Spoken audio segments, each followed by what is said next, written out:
Hello everyone, welcome back to my vlog. ಹೇಗಿದ್ದೀರಾ? ಚೆನ್ನಾಗಿದ್ದೀರಾ? Just ನಾನಿವತ್ತು ವಾಕಿಂಗ್ ಮುಗಿಸ್ಕೊಂಡು ಬಂದೆ. ಇವತ್ತಿಂದ ವಾಕಿಂಗ್ ಹೋಗೋಕ್ಕೆ ಶುರು ಮಾಡ್ತಾ ಇದ್ದೀನಿ. ಇವತ್ತು ಗುರುವಾರ. ಬನ್ನಿ ಗುರುವಾರದ ಬ್ಲಾಗ್ನ ಶುರು ಮಾಡೋಣ. ನನ್ನ ಇವತ್ತಿನ ಮಾರ್ನಿಂಗ್ ರೂಟೀನ್ ನಾನು ಶೇರ್ ಮಾಡ್ಕೋತೀನಿ, ಓಕೆನಾ? ವಾಕಿಂಗ್ ಹೋಗಿ ಬಂದ್ವಿ ಅಂದರೆ ಏನೋ ಒಂಥರ ಖುಷಿ ಸಿಗ್ತಾ ಇರುತ್ತೆ. ಸೊ ಅದೇ ಖುಷಿಗೆ ಇವತ್ತೊಂದು ವೆಯ್ಟ್ ಲಾಸ್ ಡ್ರಿಂಕ್ಸ್ನ ರೆಡಿ ಮಾಡ್ಕೊಳ್ಳೋಣ. ತುಂಬ ದಿನದಿಂದ ನನಗೆ ಇದನ್ನು ಕೇಳ್ತಾ ಇದ್ರಿ, ಯಾಕಂದರೆ ನಾನು ಇನ್ಸ್ಟಾಗ್ರಾಮ್ ಸ್ಟೋರೀಸಲ್ಲಿ ಆಲ್ಮೋಸ್ಟ್ ನನ್ನ ಬೆಳಗಿನ ಡಿಟಾಕ್ಸ್ ಡ್ರಿಂಕ್ ಆಗಿರ್ಬೋದು ಅಥವಾ ಜ್ಯೂಸಸ್ ಆಗಿರ್ಬೋದು ನಾನು ಶೇರ್ ಮಾಡ್ಕೋತಾ ಇರ್ತೀನಿ. ಸೊ ಅಲ್ಲಿ ನನಗೆ ಜಾಸ್ತಿ ಕ್ವೆಶನ್ಸ್ ಬರುತ್ತೆ. ಸೊ ಅಲ್ಲಿರೋ ಫಾಲೋವರ್ಸ್ ನನ್ನ ಇಲ್ಲೂ ಕೂಡ ಚಾನಲ್ನ ಸಬ್ಸ್ಕ್ರೈಬ್ ಮಾಡ್ಕೊಂಡಿರೋದ್ರಿಂದ ಸೊ ಇಲ್ಲಿ ನಾನು ಶೇರ್ ಮಾಡ್ಕೋತೀನಿ. ಸೊ ಇವತ್ತಿನ ಡಿಟಾಕ್ಸ್ ಡ್ರಿಂಕ್ಸ್ ಏನಪ್ಪ ಅಂತ ಹೇಳಿದ್ರೆ, ನಾನೊಂದು ಕಷಾಯ ಪ್ರಿಪೇರ್ ಮಾಡಿಕೊಂಡೆ. ಆ್ಯಸ್ ಯೂಶ್ವಲ್ ಎಲ್ರಿಗೂ ಗೊತ್ತಿರುತ್ತೆ ಅಂದ್ಕೊಂಡಿದ್ದೀನಿ, ಆದರೂ ಕೆಲವೊಂದಿಬ್ಬರು ಕ್ವಶನ್ಸ್ನ ಹಾಕಿರ್ತೀರ, ಏನೇನು ಹಾಕ್ತೀರಾ ಇಂಗ್ರೀಡಿಯೆಂಟ್ಸ್ ಇದಕ್ಕೆ ಅಂತ. ಸೊ ಅದಕ್ಕೋಸ್ಕರ ಇದನ್ನು ಶೇರ್ ಮಾಡ್ಕೊತಾ ಇದ್ದೀನಿ. ಒಂದು ಚಿಕ್ಕ ಪೀಸ್ ಚಕ್ಕೆ ತೊಗೊಂಡಿದ್ದೀನಿ, ಹಾಗೆ ಒಂದು 3 ಲವಂಗ, ಒಂದು ಮೆಣಸಿನಕಾಳು, ಒಂದು ಅರ್ಧ ಸ್ಪೂನಷ್ಟು ಸೋಂಪು, ಒಂದು ಅರ್ಧ ಸ್ಪೂನಷ್ಟು ಜೀರಿಗೆ, ಹಾಗೆ ಒಂದು ಏಲಕ್ಕಿ, ಜೊತೆಗೆ ಶುಂಠಿ ಕೂಡ ಬೇಕಾದರೆ ಆ್ಯಡ್ ಮಾಡ್ಕೋಬಹುದು. ನಾನು ತುಂಬ ಘಾಟಾಗುತ್ತೆ ಅಂತ ಇಷ್ಟನ್ನು ಮಾತ್ರ ಹಾಕ್ಕೊಂಡಿದ್ದೀನಿ, ಜೊತೆಗೆ ನಿಂಬೆ ರಸ. ಇಷ್ಟೇ ನಂದು ಇವತ್ತಿನ ಒಂದು ಕಷಾಯದ ಪ್ರಿಪ್ರೇಷನ್.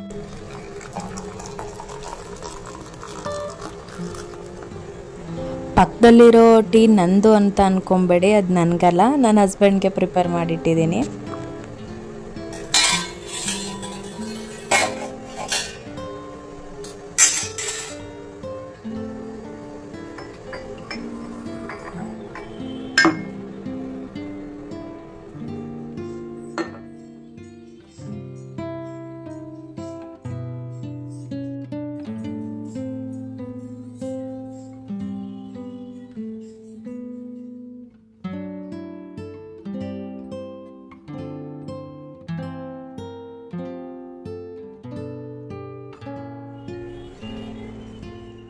ಇದು ನಮ್ಮಿಬ್ಬರ ಮೀಟ್ ಟೈಮಿಂಗ್ಸ್ ಅಂತಲೇ ಹೇಳಬಹುದು.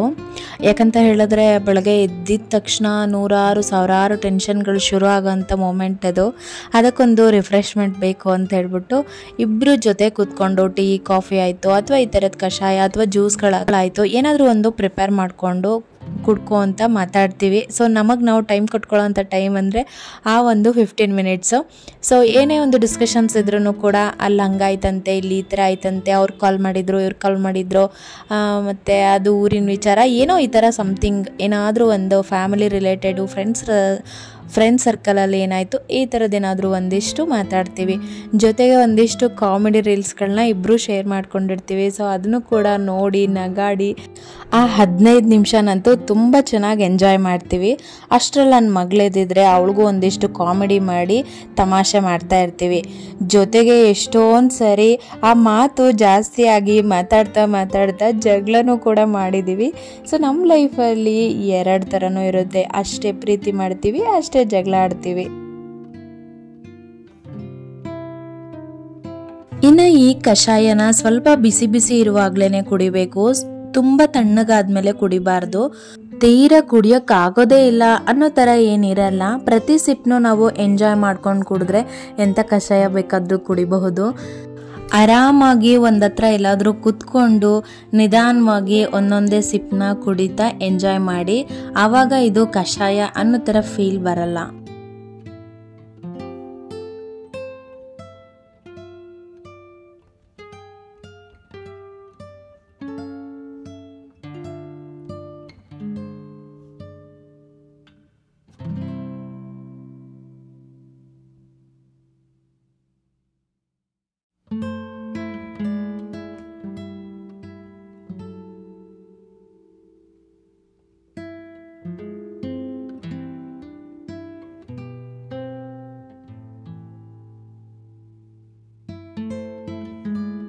ಇನ್ನು ಮಾರ್ನಿಂಗಲ್ಲಿ ಮಾಡೋ ಅಂಥ ಬೇಸಿಕ್ ಕೆಲಸಗಳನ್ನು ನಾನು ಮುಗಿಸಿರಲಿಲ್ಲ. ಬೆಳಗ್ಗೆ ಎದ್ದು ಫ್ರೆಶ್ ಅಪ್ ಆಗಿ ಸ್ವಲ್ಪ ಪಾತ್ರೆಗಳು ಸಿಂಕಲ್ಲಿ ಇಟ್ಟಿದ್ದೆ. ಯಾಕಂದರೆ ಎವ್ರಿ ಡೇ ಪರ್ಫೆಕ್ಟಾಗೇ ಇರ್ತೀವಿ ಅಂತ ಹೇಳೋಕ್ಕಾಗಲ್ಲ, ಬಟ್ ಅದನ್ನು ಫಾಲೋ ಮಾಡಬೇಕಷ್ಟೇ. ಯಾಕೋ ಟಯರ್ಡ್ ಆಗ್ತಾಯಿತ್ತು ಅಂತ ಹೇಳ್ಬಿಟ್ಟು ಸ್ವಲ್ಪ ಪಾತ್ರೆಗಳಿತ್ತು, ಅದನ್ನು ಹಾಗೆ ಬಿಟ್ಟು ಮಲಗಿದ್ದೆ. ಸೊ ಬೆಳಗ್ಗೆ ಎದ್ದು ಫ್ರೆಶ್ ಅಪ್ ಆಗಿ ಆ ಪಾತ್ರೆಗಳನ್ನೆಲ್ಲ ತೊಳೆದು ಕ್ಲೀನ್ ಮಾಡಿ ಕಿಚನ್ ಸ್ಲ್ಯಾಬೆಲ್ಲ ಕ್ಲೀನ್ ಮಾಡಿ ನಾನು ವಾಕಿಂಗ್ ಹೋಗಿದ್ದೆ. ಮನೆ ಗುಡಿಸಿ ಒರೆಸೋ ಅಂತ ಬೇಸಿಕ್ ಕೆಲಸಗಳು ಮುಗ್ದಿರಲಿಲ್ಲ. ಇವತ್ತು ಗುರುವಾರ ಆಗಿರೋದ್ರಿಂದ ಸ್ವಲ್ಪ ಒಂದು ಹಾಫ್ ಆನ್ ಅವರ್ ಎಕ್ಸ್ಟ್ರಾ ಕೆಲಸ ಮಾಡ್ಕೊಳ್ಳೋದಿರುತ್ತೆ ಕ್ಲೀನಿಂಗ್ ಪ್ರೋಸೆಸ್ಸಲ್ಲಿ. ಬಿಕಾಸ್ ನಾಳೆ ದಿವಸ ಶುಕ್ರವಾರ ಇರುತ್ತಲ್ವ, ಸೊ ಹಾಗಾಗಿ ನಾನು ಶುಕ್ರವಾರ ಯಾವುದೇ ಥರದ ಕ್ಲೀನಿಂಗ್ ಪ್ರೋಸೆಸ್ ಇಟ್ಕೊಳ್ಳಲ್ಲ. ಬರೀ ಗುಡಿಸಿ ನೆಲ ಒರೆಸ್ಕೊಳ್ಳೋದು ಅಷ್ಟೇ ಇಟ್ಕೊಂಡಿರ್ತೀನಿ. ಕಿಟಕಿಗಳು ಒರೆಸ್ಕೊಳ್ಳೋದು, ಬಾಗಿಲು ಒರೆಸ್ಕೊಳ್ಳೋದು, sink cleaning, TV unit cleaning ಇದೆಲ್ಲ ಗುರುವಾರನೇ ಮಾಡ್ಕೊಂಡ್ಬಿಡ್ತೀನಿ.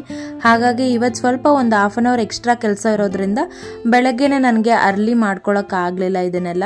ಸೊ ಹಾಗಾಗಿ ವಾಕಿಂಗ್ ಮುಗಿಸ್ಕೊಂಡು ಬಂದು ಈ ಕೆಲಸಗಳನ್ನು ಮಾಡ್ಕೋತಾ ಇದ್ದೀನಿ.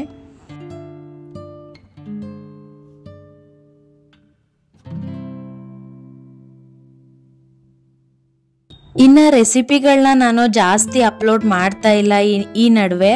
ಯಾಕೆ ಅಂತ ಕೇಳ್ತಾ ಇದ್ರಲ್ವಾ, ಸೊ ಅದಕ್ಕೊಂದು ರೀಸನ್ ಇದೆ. ನಮ್ಮ ಮನೇಲಿ ಏನಾಗುತ್ತೆ ಅಂದರೆ, ನಾನು ಸ್ಟವ್ ಇಟ್ಕೊಂಡಿದ್ದೀನಲ್ವಾ, ಆ ಕಡೆ ಸ್ವಲ್ಪ ಕತ್ಲನ್ಸುತ್ತೆ. ಲೈಟ್ ಆನ್ ಮಾಡ್ಕೊಂಡ್ರೂ ಕೂಡ ರೆಸಿಪಿನೆಲ್ಲ ಶೂಟ್ ಮಾಡ್ಕೊಳ್ಳುವಾಗ ಕ್ಲಾರಿಟಿ ಬರಲ್ಲ. ವಿಂಡೋ ಬಂದುಬಿಟ್ಟು ಸಿಂಕ್ ಏರಿಯಾ ಇದೆಯಲ್ಲ ಆ ಕಡೆ ಬರುತ್ತೆ. ಸೊ ಹಾಗಾಗಿ ಸ್ವಲ್ಪ ಲೈಟಿಂಗ್ಸ್ ಬೇಕಾಗಿತ್ತು ಅಲ್ಲಿ. ನಂದು ರಿಂಗ್ ಲೈಟ್ ಟ್ರೈಪಾಡ್ ಇತ್ತಲ್ಲ, ಅದು ನನ್ನ ಮಗಳು ಒಂದು 20 ಸರಿ ಬೀಳ್ಸಿದಾಳೇನೋ, ಮತ್ತೆ ಎತ್ತಿಟ್ಟು ಸರಿ ಮಾಡ್ಕೊಂಡಿದ್ದೆ. ಅದಲ್ದೇ ಲೈಟ್ ಕೂಡ ಆನ್ ಆಗ್ತಾ ಇರಲಿಲ್ಲ ರಿಂಗ್ ಲೈಟಲ್ಲಿ. ಪಾಪ ನಮ್ಮ ಮನೆಯವರು ಸಾಲ್ಡ್ರ್ ಕೂಡ ಮಾಡಿಕೊಟ್ಟಿದ್ರು. ಒಂದು 3-4 ಟೈಮ್ ಏನೋ ಸಾಲ್ಡ್ರ್ ಮಾಡಿ ರೆಡಿ ಮಾಡಿಕೊಟ್ಟಿದ್ರು. ಬಟ್ ಅದು ಆದ್ರೂ ಕೂಡ ಸರಿ ಹೋಗಲಿಲ್ಲ. ಮತ್ತು ರೀಸೆಂಟಾಗಿ ಅದು ಹಾಳಾದಾಗ ಸಾಲ್ಡ್ರ್ ಮಾಡೋಣ ಅಂತ ಓಪನ್ ಮಾಡಿಬಿಟ್ಟೆಲ್ಲ ಚೆಕ್ ಮಾಡಿದ್ವಿ. ಸಾಲ್ಡ್ರ್ ಮಾಡಿ ಆದರೂ ವೈರ್ ಕೂಡ ಕಮ್ಮಿ ಆಗೋಗಿತ್ತು. ಸೊ ಇದನ್ನು ವರ್ಕ್ ಆಗಲ್ಲ ಅಂತ ಹೇಳ್ಬಿಟ್ಟು ಒಂದು ಹೊಸ ಟ್ರೈಪಾಡ್ನ ಬುಕ್ ಮಾಡ್ಕೊಂಡಿದ್ದೆ. ಅದು ರೀಸೆಂಟಾಗಿ ಬಂತು. ಸೊ ಇನ್ನು ರೆಸಿಪಿಗಳನ್ನ ಖಂಡಿತವಾಗ್ಲೂ ಶೇರ್ ಮಾಡ್ತೀನಿ.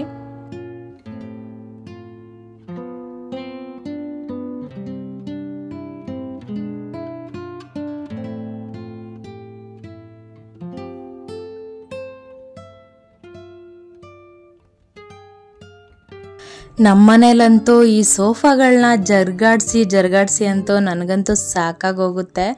ಇರೋದೆರಡು ಸಿಂಗಲ್ ಸೋಫಾ ಆ ಕಡೆ ಈ ಕಡೆ ಅಂತ ಆಪೋಸಿಟಲ್ಲಿ ಇಟ್ಕೊಂಡಿದ್ದೀವಿ. ಯಾಕಂದರೆ ನಮ್ಮ ಹಾಲ್ ತುಂಬ ಚಿಕ್ಕದು, ಅದರಲ್ಲೇ ಏನೋ ಒಂದು ಅರೇಂಜ್ಮೆಂಟ್ ಮಾಡ್ಕೊಂಡು ಇಟ್ಕೊಂಡಿದ್ದೀನಿ. ನಿಜವಾಗ್ಲೂ ಈ ಸೋಫಾ ತೆಗೆದು ಹಾಕ್ಬಿಡೋಣ ಅನ್ನೋಷ್ಟು ಬೇಜಾರಾಗೋಗಿದೆ. ಯಾರಾದರೂ ಬಂದರೆ ಕುತ್ಕೊಳ್ಳೋಕೆ ಏನಾದರೂ ಬೇಕಲ್ಲ ಅಂತ ಹೇಳ್ಬಿಟ್ಟು ಇಟ್ಕೊಂಡಿದ್ದೀನಿ ಅಷ್ಟೇ. ಇಲ್ಲ ಅಂದಿದ್ರೆ ಆವಾಗಲೇ ಬಿಸಾಕ್ಬಿಡೋಣ ಅಂದ್ಕೊಂಡಿದ್ವಿ. ನಮ್ಮ ಮನೆಯವ್ರು ಇವ್ ಮನೆಗೆ ಬರೋ ಹೊತ್ತಲ್ಲಿ ಹೇಳಿದರು, ಬೇಡ ಸೋಫಾ ತೆಗೆದ್ಬಿಡೋಣ ಅಂತ, ಜಾಗ ಸಾಕಾಗಲ್ಲ ಅಲ್ಲಿ ಅಂತ ಹೇಳ್ತಾಯಿದ್ರು. ಬಟ್ ನಾನೇನೆ ಸಾಕಾಗಿ ಬಂದಿರ್ತಾರಲ್ವ ಕೆಲಸ ಎಲ್ಲ ಮುಗಿಸ್ಕೊಂಡು, ಅಟ್ಲೀಸ್ಟ್ ಸ್ವಲ್ಪ ವರ್ಕೊಂಡು ರೆಸ್ಟ್ ಮಾಡೋಕ್ಕಾದರೂ ಇರಲಿ ಅಂತ ಹೇಳ್ಬಿಟ್ಟು ಆ ಪರ್ಪಸ್ಗೆ ಯಾರಾದರೂ ಬಂದರೆ ಹೋದರೆ ಕುತ್ಕೊಳ್ಳೋಕೇನು ಇಲ್ಲದೆ ಆಗುತ್ತಲ್ಲ ಅಂತ ಹೇಳಿ ಇಟ್ಕೊಂಡೆ. ಇದಕ್ಕೆ ಯಾವಾಗಲೂ ನಮ್ಮ ಮನೆಯವ್ರು ಬೈತಾ ಇರ್ತಾರೆ. ನಾನು ಸೋಫಾನ ಜರಗಿಸಿ ಗುಡಿಸೋದು ಒರೆಸೋದು ಎಲ್ಲ ಮಾಡ್ತಾ ಇರುವಾಗ ಬೇಕಿತ್ತಾ ಇದು, ನಾನು ಅವಾಗಲೇ ಹೇಳಿದೆ ಅಂತ ಹೇಳ್ತಿರ್ತಾರೆ. ಈ ಸೋಫಾ ಸ್ವಲ್ಪ ದೊಡ್ಡದಾಗಿದೆ, ಸೊ ಸ್ಪೇಸ್ ನಮಗೆ ಕಡಿಮೆ ಅನಿಸುತ್ತೆ. ಹಳೆ ಮನೇಲಿ 5 ಸೀಟರ್ಗೆ ಕರೆಕ್ಟಾಗಿತ್ತು ಹಾಲು. ಬಟ್ ಇಲ್ಲಿ ನಮಗೆ ಹಾಲ್ ತುಂಬ ಚಿಕ್ಕದಾಗಿರೋದ್ರಿಂದ ಸ್ವಲ್ಪ ಜಾಗ ಚಿಕ್ಕದು ಅನಿಸುತ್ತೆ. ಇವತ್ತೆಲ್ಲ ಕೆಲಸನೂ ಸ್ವಲ್ಪ ಲೇಟಾಗಿ ಆಗ್ತಾ ಇದೆ. ಆಲ್ಮೋಸ್ಟ್ ನಾನು ನೆಲ ಒರೆಸ್ತಾ ಹೋಗಿದಾಗ ಆಲ್ಮೋಸ್ಟ್ ಒಂದು 8-8:30 ಸುಮಾರಲ್ಲಿ ಇತ್ತು ಅನಿಸುತ್ತೆ ಟೈಮಿಂಗ್ಸು. ಫುಲ್ ಲೇಟಾಗಿ ಹೋಗಿತ್ತು. ನಮ್ಮ ಮನೆಯವ್ರು ಅಂತ ಇದ್ರು, ಟೈಮ್ ಆಗಿದೆ ಅಂತ ಹೇಳ್ತಾನೆ ಇರ್ತಾರೆ. ನೀವು ಹೊರಡೋ ಅಷ್ಟರಲ್ಲಿ ಎಲ್ಲ ಆಗಿರುತ್ತೆ ಅಂತ ನಾನು ಹೇಳ್ತಾ ಇರ್ತೀನಿ. ಇದೇ ಥರ ನಡೀತಾ ಇರುತ್ತೆ ಮಾತುಗಳು. ಮುಂಚೆ ಎಲ್ಲ ನಾನು ನೆಲ ಒರೆಸೋ ನೀರಿಗೆ ಕಲ್ಲುಪ್ಪು ಮತ್ತು ಅರಿಶಿನ ಪುಡಿ ಎಲ್ಲ ಬೆರೆಸ್ಕೊಂಡು ನೆಲ ಒರೆಸ್ತಾ ಇದ್ದೆ. ಬಟ್ ಅದು ತಪ್ಪು ಅನ್ನೋದು ನನಗೆ ಗೊತ್ತಾಗ್ತಿರ್ಲಿಲ್ಲ ಆಗ. ಕ್ಲೀನ್ ಆಗುತ್ತೆ, ಲೈಕ್ ಏನೂ ನೆಗೆಟಿವಿಟಿ ಇರಲ್ಲ ಅನ್ನೋ ಒಂದು ಪರ್ಪಸ್ಸಲ್ಲಿ ನಾನು ಆ ಥರ ಒರೆಸ್ತಾ ಇದ್ದೆ.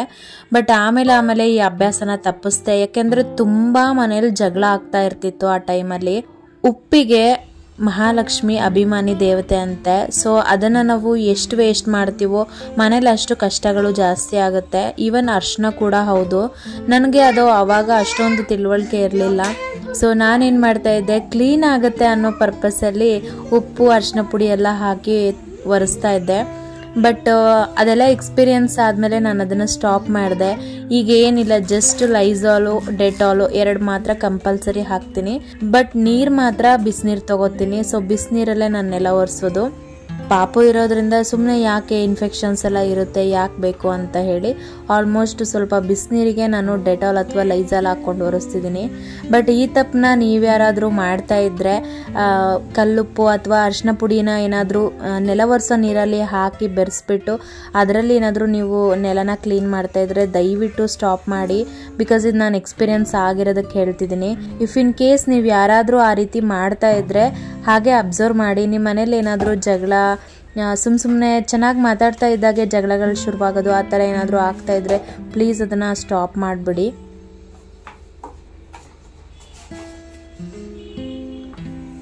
ಹಾಗೆ ಉಪ್ಪಿನ ದೀಪದ ಬಗ್ಗೆ ಹೇಳಿ ಅಂತ ತುಂಬ ಜನ ಕಮೆಂಟ್ ಮಾಡ್ತಿದ್ರಿ. ಐ ಮೀನ್ ನನ್ನ ಫ್ರೆಂಡ್ಸ್ಗಳು ಕೂಡ ಕೇಳ್ತಾರೆ, ಅಂದರೆ ಲೈಕ್ ಉಪ್ಪಿನ ದೀಪ ಎಲ್ಲ ಹಚ್ಬೋದಾ, ಅದ್ರ ಬಗ್ಗೆ ಏನಾದರೂ ಗೊತ್ತಿದ್ರೆ ಹೇಳು ಅಂತಲೂ ಕೇಳ್ತಿದ್ರಲ್ಲ. ಬಟ್ ನನ್ನ ಎಕ್ಸ್ಪೀರಿಯನ್ಸಿಂದನೇ ಇದನ್ನು ಕೂಡ ಹೇಳ್ತಿರೋದು. ಯಾಕಂದರೆ ನಾನು ಕೂಡ ಉಪ್ಪಿನ ದೀಪ ಎಲ್ಲ ಹಚ್ಬಿಟ್ಟು ತುಂಬಾ ಸಫರ್ ಪಟ್ಟಿದ್ದೀನಿ ಆ ಟೈಮಲ್ಲಿ. ಅದು ಹೋಗಿ ನಾನು ಪ್ರೆಗ್ನೆಂಟ್ ಇರುವಾಗ ಹಚ್ಬಿಟ್ಟಿದ್ದೆ ಉಪ್ಪಿನ ದೀಪನ. ಅದರಂಥ ಹೆಕ್ಟಿಕ್ ಡೇಸು ನಿಜವಾಗ್ಲೂ ಬೇಡವೇ ಬೇಡ ಅನಿಸ್ಬಿಟ್ಟಿರುತ್ತೆ. ಆ ಥರದ್ದು ಸಿಚುವೇಶನ್ ಆಗಿತ್ತು. ನನಗೇನಾದರೂ ಉಪ್ಪಿನ ದೀಪದ ಬಗ್ಗೆ ಕೇಳಿದ್ರೆ ನಾನು ಖಂಡಿತವಾಗ್ಲೂ ಬೇಡವೇ ಬೇಡ ಅಂತಲೇ ಹೇಳೋದು. ನಾನು ಅದಕ್ಕೆ ನನ್ನ ಚಾನಲಲ್ಲಿ ಇದುವರೆಗೂ ನಾನು ಯಾವುದೇ ರೀತಿ ಉಪ್ಪಿನ ದೀಪದ ಬಗ್ಗೆ ಮಾತ್ರ ನಾನು ಹೇಳೋಕ್ಕೆ ಹೋಗಿಲ್ಲ. ಬಿಕಾಸ್ ನಿಜವಾಗ್ಲೂ ಅದು ತುಂಬಾ ತಪ್ಪು ಅಂತಲೇ ಹೇಳೋಕ್ಕೆ ಇಷ್ಟಪಡ್ತೀನಿ. ಉಪ್ಪು ಅನ್ನೋದು ನಮಗೆ ಋಣನ ಜಾಸ್ತಿ ಮಾಡಿಬಿಡುತ್ತೆ. ಸೊ ನಾವು ಎಷ್ಟು ಉಪ್ಪನ್ನ ವೇಸ್ಟ್ ಮಾಡ್ತೀವೋ ಅಷ್ಟು ನಮಗೆ ಕಷ್ಟಗಳೇ ಜಾಸ್ತಿ ಆಗುತ್ತೆ. ದಯಮಾಡಿ ಉಪ್ಪಿನ ದೀಪದ ಬಗ್ಗೆ ಯಾರಾದರೂ ನನ್ನ ಕೇಳೋದಾದರೆ ಖಂಡಿತವಾಗ್ಲೂ ಕೇಳೋಕೆ ಹೋಗಬೇಡಿ. ಬೇಕಾದರೆ ನಾನು ಉಪ್ಪಿನ ದೀಪ ಹಚ್ಚಿ ನನಗೇನು ಎಕ್ಸ್ಪೀರಿಯನ್ಸ್ ಆಗಿತ್ತು, ಅದರಿಂದ ಏನು ಕೆಟ್ಟದಾಯಿತು ನಮಗೆ, ಅದನ್ನು ಬೇಕಾದ್ರೆ ನಾನು ಖಂಡಿತವಾಗ್ಲೂ ಹೇಳ್ತೀನಿ ಇನ್ನೊಂದು ವ್ಲಾಗಲ್ಲಿ. ಬಟ್ ಉಪ್ಪಿನ ದೀಪದ ಬಗ್ಗೆ ನನಗೆ ಕೇಳಬೇಡಿ. ಉಪ್ಪಿನ ದೀಪದ ಬಗ್ಗೆ ನಂಗೆ ಹೇಳೋಕ್ಕೂ ಕೂಡ ಇಷ್ಟ ಇಲ್ಲ, ಹಚ್ಚಲೂಬಾರ್ದು ಅಂತ ನಾನು ಹೇಳ್ತೀನಿ. ನೀವೇನಾದರೂ ಹಚ್ಚಬೇಕು ಅನ್ನೋದು ನಿಮ್ಮ ಮನಸ್ಸಿಗೆ ಬಂದರೆ ಅದು ನಿಮಗೆ ಬಿಟ್ಟಿರೋದು. ಬಟ್ ನನ್ನ ಒಪಿನಿಯನ್ ಕೇಳಿದ್ರೆ ಖಂಡಿತವಾಗ್ಲೂ ಬೇಡ ಅಂತಲೇ ನಾನು ಮಾತ್ರ ಸಜೆಸ್ಟ್ ಮಾಡೋದು. ಬೇಕಾದರೆ ಬೆಲ್ಲ ದೀಪಾರಾಧನೆ ಮಾಡಿ, ಅದು ಒಳ್ಳೆಯದು, ಸಿಹಿ ಅದು. ಸೊ ಹಾಗಾಗಿ ಅದರಿಂದ ಏನು ಕೆಡುಕಾಗಲ್ಲ.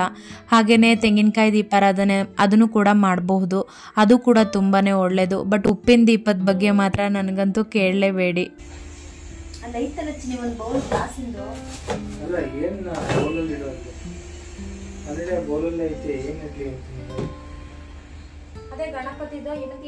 ಸೊ ಬೇಸಿಕ್ ಕ್ಲೀನಿಂಗ್ ಎಲ್ಲ ಅದೆಲ್ಲ ಮುಗೀತು.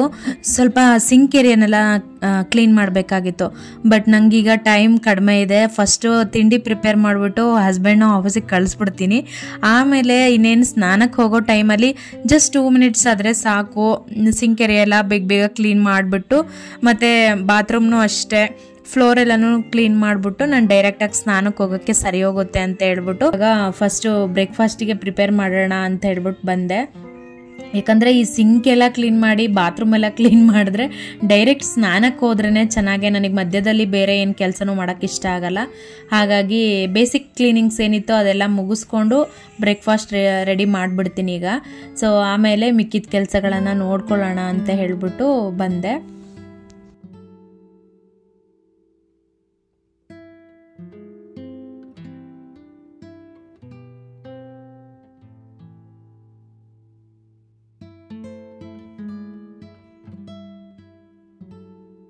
ತಿಂಡಿಗೆ ಇವತ್ತು ವೆಜಿಟೇಬಲ್ ಪಲಾವ್ ಮಾಡೋಣ ಅಂತ ಹೇಳಿ ತುಂಬ ದಿನ ಆಯಿತು ಪಲಾವೇ ಮಾಡಿರಲಿಲ್ಲ, ನೆನಪಾಯಿತು.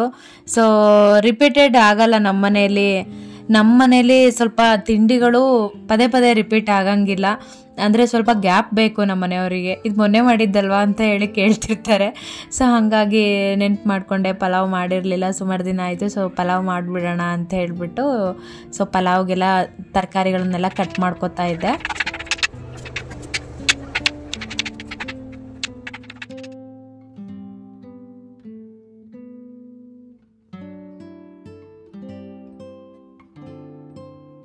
ಇವತ್ತಿನ ಪಲಾವಲ್ಲಿ ಬೇರೆ ಏನು ಇಂಗ್ರೀಡಿಯೆಂಟ್ಸ್ ಇಲ್ಲ, ಜಸ್ಟ್ ಬೀನ್ಸು, ಕ್ಯಾರೆಟು ಮತ್ತು ಆಲೂಗಡ್ಡೆ ಹಾಗೆ ಈರುಳ್ಳಿ ಟೊಮೊಟೊ ಹಾಕಿ ಮಾಡ್ತಾ ಇರೋದು.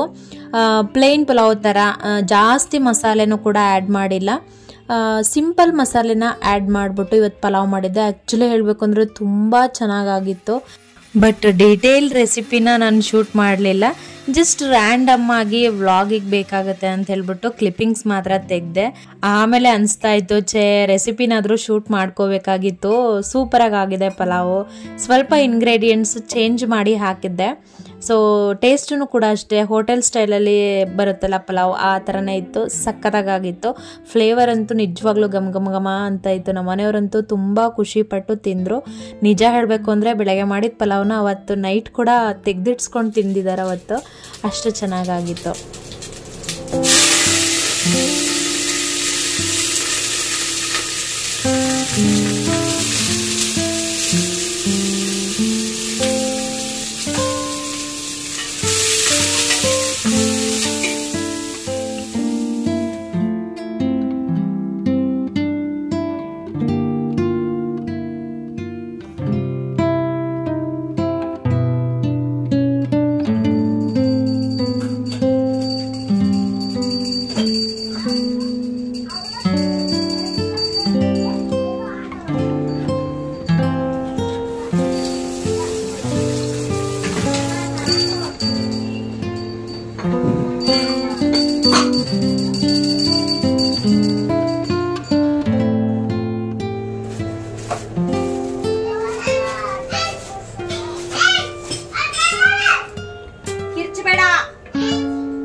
ಸೊ ಪಲಾವ್ಗೆಲ್ಲ ರೆಡಿ ಮಾಡಿ ಇಟ್ಟಿದ್ದಾಯಿತು. ಸೊ ಅದು ವಿಷಲ್ ಕೂಗೋ ಅಷ್ಟರೊಳಗೆ ನಾನು ಸ್ವಲ್ಪ ಸ್ನ್ಯಾಕ್ಸು ಮತ್ತು ಫ್ರೂಟ್ಸ್ ಎಲ್ಲ ತೊಗೊಂಬಂದಿದ್ರು. ಅದನ್ನೆಲ್ಲ ಜೋಡಿಸಿ ಎತ್ತಿಟ್ಬಿಡೋಣ ಅಂತ ಹೇಳಿ ತೆಗಿತಾ ಇದ್ದೀನಿ. ಈಗ ಸಮ್ಮರ್ ಸೀಸನ್ ಆಗಿರೋದ್ರಿಂದ ಜಾಸ್ತಿ ಸ್ಪೈಸಿ ಐಟಮ್ಸ್ಗಳನ್ನ ತಿನ್ನೋಕ್ಕಾಗಲ್ಲ. ಹಾಗಾಗಿ ಫ್ರೂಟ್ಸು ಮತ್ತು ಜ್ಯೂಸಸ್ಗಳನ್ನ ಜಾಸ್ತಿ ನಾವು ಇಂಟೇಕ್ ಮಾಡ್ತಾ ಇರ್ತೀವಿ. ಹಾಗಾಗಿ ಸ್ವಲ್ಪ ಹಣ್ಣುಗಳೆಲ್ಲ ತೊಗೊಂಬಂದರು. ಪಪ್ಪಾಯ ಮತ್ತು ದ್ರಾಕ್ಷಿ ತೊಗೊಂಬಂದಿದ್ರು. ಇಷ್ಟನಿಗೂ ಕೂಡ ದ್ರಾಕ್ಷಿ ಅಂದರೆ ತುಂಬ ಇಷ್ಟಪಟ್ಟು ತಿಂತಾಳೆ ಅವಳು. ಹಾಗಾಗಿ ತೊಗೊಂಬಂದಿದ್ರಲ್ಲ ಅದನ್ನೆಲ್ಲ ಎತ್ತಿಟ್ಕೋತಾ ಇದ್ದೆ. ಮತ್ತು ಸ್ನ್ಯಾಕ್ಸಿಗೆ ಅಂತ ಬಂದರೆ ರಸ್ ತೊಗೊಂಬಂದಿದ್ರು. ಸೊ ಬೆಳಗ್ಗೆ ಟೀ ಟೈಮಲ್ಲಿ ಅಥವಾ ಸಂಜೆ ಕಾಫಿ ಟೈಮಲ್ಲಿ ಎರಡೆರಡು ರಸ್ಕು ತಿನ್ಕೊಂಡು ಕಾಫಿ ಟೀ ಕುಡಿಬಹುದಲ್ಲ ಅಂತ ಹೇಳ್ಬಿಟ್ಟು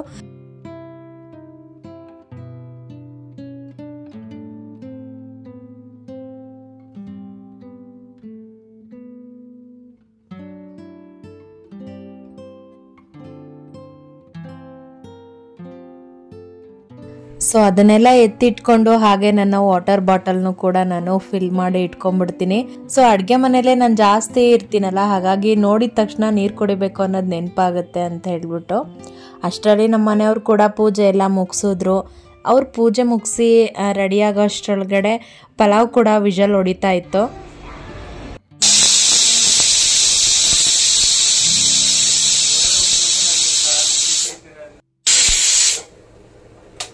ಸೊ ಬಿಸಿಯಾಗಿರೋ ಪಲಾವ್ ರೆಡಿ ಆಯಿತು.